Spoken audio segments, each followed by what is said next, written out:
After the last video, I wanted to give a little update. In the last video, I was talking about how much I was suffering from the pollen allergy and the jet lag.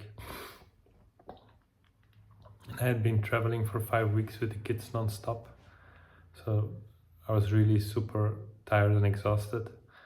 But after a while, you're so exhausted, you don't even realize how much it affects your vision anymore. So you start thinking the erratic eye movements and the instability just kind of, it's like a fish in water.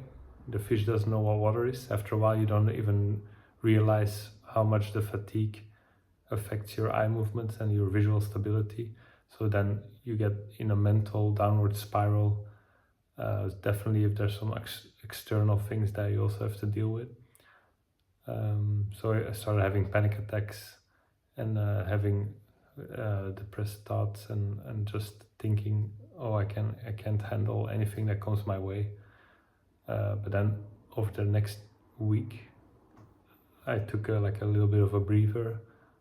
I slept a lot when I could. Like there was one day that I slept 10 hours in one go, and that really gave me a boost. But it's not like you're not gonna fix this extreme fatigue in one day. It takes several days to a week, or even maybe longer, depending on how tired you were. And then you really start to see the results. In my eye movement started to get more seamless and fluid, and really then your mental capability or your mental state improves so much. Like you start feeling like I can handle anything, I can do whatever I want, I'm free to work, to help the kids, to go wherever I want. I have like boundless energy. So you start it's like a cycle. You kind of going into the manic the manic phase of the cycle, because your eye movements are so smooth and so seamless and so fast. But then of course, if you overdo it, and you fall into bad habits again, because if you have little kids, we all know the phenomenon that during the day you just have to work and take care of the kids, and then at night you have a little bit of time for yourself. But ideally I would go to bed to keep my visual health optimal and keep my eye movement smooth. But yeah, even if you go to bed a little bit late, then and you miss like an extra hour of sleep, or maybe 2, then the next day you're gonna be visually strained again.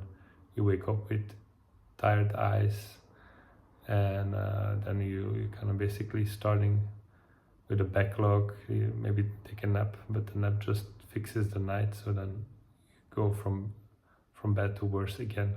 So it's really amazing how these basic things like sleep, eating well, and in my case also limiting caffeine, really affect my vision a lot. But of course you don't always have control of your schedule. Like if you have to take care of your kids, or you have to go to work, or whatever it is, yeah, you cannot always take care of your vision and your body in an optimal way. But I already knew this. I'm going through these cycles, that if my vision deteriorates and if I get really exhausted after a while, I will get very depressed, really start to question everything.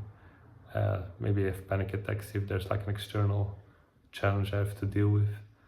And then once I take some rest for a few days to a week, or even 2 weeks, then my vision stabilizes to as much as it can at my current level, and I start feeling like I can handle anything, or I can do, like I feel much more free to do what I want, and to maybe take on challenges that I want to take on or have to take on. So I feel much more resilient. So it goes to show how much your eye movements affect your general state of mind, and even can, like in my case, very much looks like a depressive manic episode. But like mostly I keep it inside. I'm not like, you wouldn't notice if you live with me or work with me, but it really feels like that. You go from depression to like excitement that you can do what you want, and even a little bit manic, and maybe then you go overboard and your vision gets tired again and so on. So that would be ideal to constantly take care of it, never go over the limit, sleep well, eat well, don't overdo it with the screens and the reading. But yeah, I mean, we live in a world that you need to get things done. But yeah, I always tell myself I should rest more.